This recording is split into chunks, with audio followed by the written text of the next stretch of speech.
ಕಡಲೆಕಾಳು ಬಟಾಣಿ ಮಸಾಲೆಗೆ ಕಡಲೆಕಾಳು ನೆನೆಸಿಟ್ಕೊಂಡಿದ್ದೀನಿ. ಕಡಲೆಕಾಳು ಮತ್ತು ಬಟಾಣಿ ಮಸಾಲೆಗೆ ಕೊಬ್ಬರಿ, ಶುಂಠಿ, ಬೆಳ್ಳುಳ್ಳಿ, ಈರುಳ್ಳಿ, ಚಕ್ಕೆ, ಲವಂಗ, ಕೊತ್ತಂಬರಿ ಸೊಪ್ಪು ತೊಗೊಂಡಿದ್ದೀನಿ. ಇದು ಕಡಲೆಕಾಳಿಗೆ ಹಾಕೋದಕ್ಕೆ ಬದನೆಕಾಯಿ, ಆಲೂಗಡ್ಡೆ ತೊಗೊಂಡಿದ್ದೀನಿ. ಮಸಾಲೆಗೆ ಧನಿಯಾ ಪುಡಿ, ಖಾರದ ಪುಡಿ, ಅರಿಶಿನ ಪುಡಿ ತೊಗೊಂಡಿದ್ದೀನಿ. ಸೊಪ್ಪು ಇಟ್ಕೊಂಡ್ರೆ ಅದನ್ನು ಹಾಕ್ತಾಯಿದ್ದೀನಿ.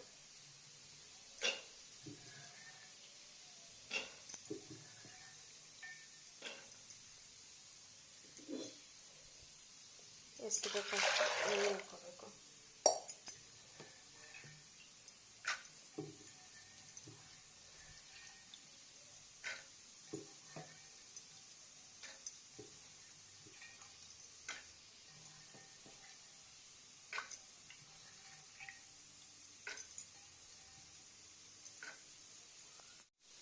ಉಪ್ಪು 1 ಸ್ಪೂನ್ ಹಾಕಿ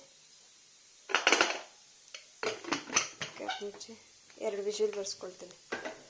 ನೆಕ್ಸ್ಟ್ ಈರುಳ್ಳಿ, ಶುಂಠಿ, ಬೆಳ್ಳುಳ್ಳಿ, ಚಕ್ಕೆ, ಲವಂಗ ಎಲ್ಲ ಹುರ್ಕೊಂಡಿದ್ದಾವೆ. ಅದನ್ನೆಲ್ಲ ಎತ್ತಿ ಮಿಕ್ಸಿ ಜಾರ್ಗೆ ಹಾಕ್ಕೊಳ್ಳೋಣ. ಅದರ ಜೊತೆ ಕೊಬ್ಬರಿ,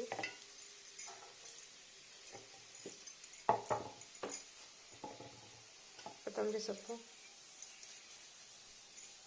ಧನಿಯಾ ಪುಡಿ 1.5 ಸ್ಪೂನ್,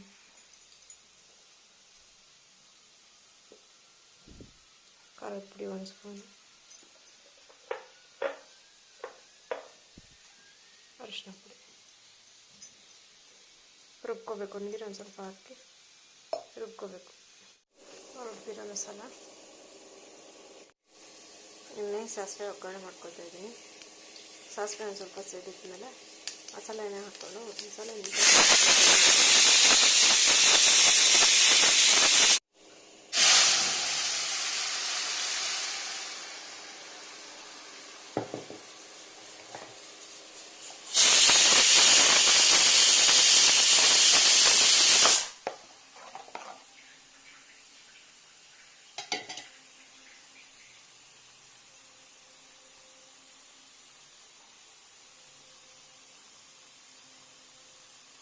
ಇದಕ್ಕೆ ಕಾಳು ಬೇಯಿಸಿರೋದು,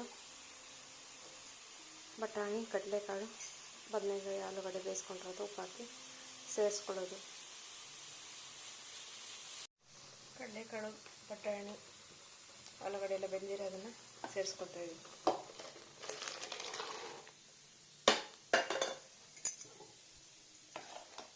ಸಾರು ಕನ್ಸಿಸ್ಟೆನ್ಸಿ ಸಾಕು. ಜಾಸ್ತಿ ಮಂದಾದ್ರೂ ಚೆನ್ನಾಗಿರಲ್ಲ, ತೆಳ್ಳಗಾದ್ರೂ ಚೆನ್ನಾಗಿರಲ್ಲ. ಕಡಲೆಕಾಳು ಬಟಾಣಿ ಸಾಂಬಾರು ರೆಡಿ.